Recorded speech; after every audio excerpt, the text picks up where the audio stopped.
Now the Lord had said to Abram, get out of your country, from your family, and from your father's house, to a land that I will show you.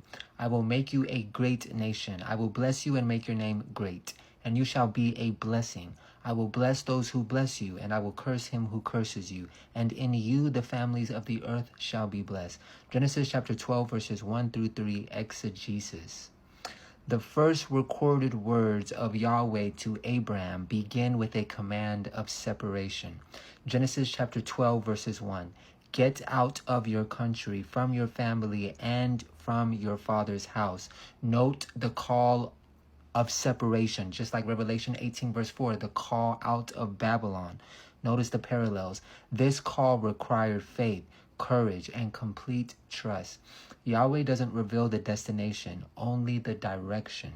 One more time. Yahweh doesn't reveal the destination, only the direction. Abram must walk by faith, not by sight.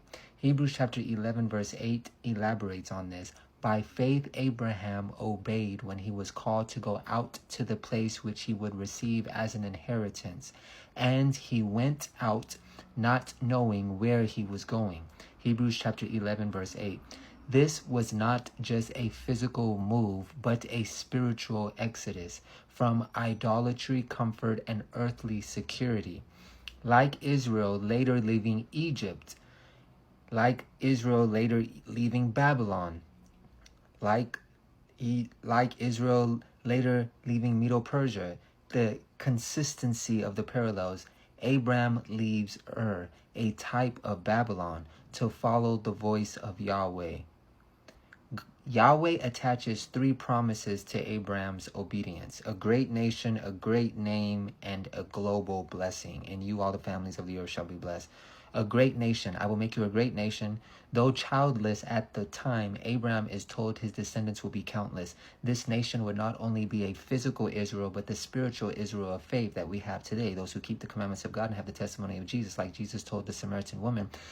Yahweh is not seeking those who worship me on this mountain or that mountain, but seeking those who worship me in spirit and truth. Galatians chapter 3, verse 7. Therefore know that only those who are of faith are sons of Abraham, not sons of a specific denomination or a specific church. That's not what the text says. Galatians 3:7 says, therefore know that only those who are of faith are sons of Abraham.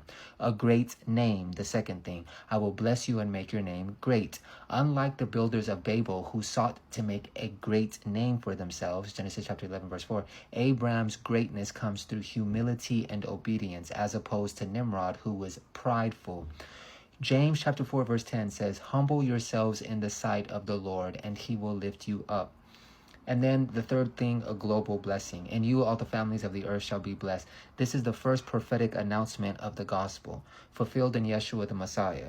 So it was established here, fulfilled in Yeshua the Messiah. That's why Jesus says that if you believe, then you are Abraham's seed and of heirs according to the promise, because the promise was made to Abraham, in you all the families of the earth shall be blessed. So that's why this is the first prophetic announcement of the gospel. The first prophetic announcement of the gospel, which Yeshua would ultimately fulfill. The promised seed of Abraham.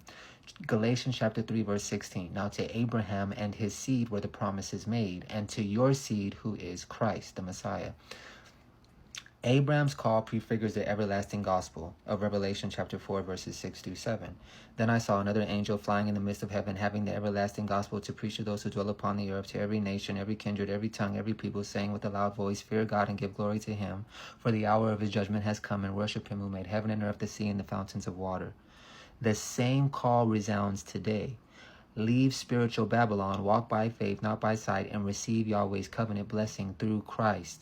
Abraham's obedience became the prototype for the end-time remnant, the end-time loipos, who keep the commandments of God and have the testimony of Jesus. Remember, that is a repetitious quote throughout Genesis. Those who keep the commandments of God and have the testimony of Yeshua. Abraham's unquestioning obedience is one of the most striking evidences of faith to be found in all of the Bible.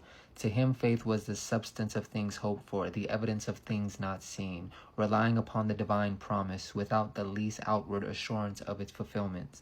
Remember, Yahweh shows the direction, not the destination. He abandoned home and kindred and native land and went forth. He knew not whither to follow Yahweh.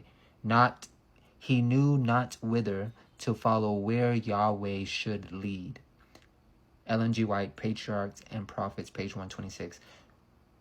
Ellen White shows that Abram's faith was the model of righteousness by faith, a complete surrender to Yahweh's will without conditions of explanations.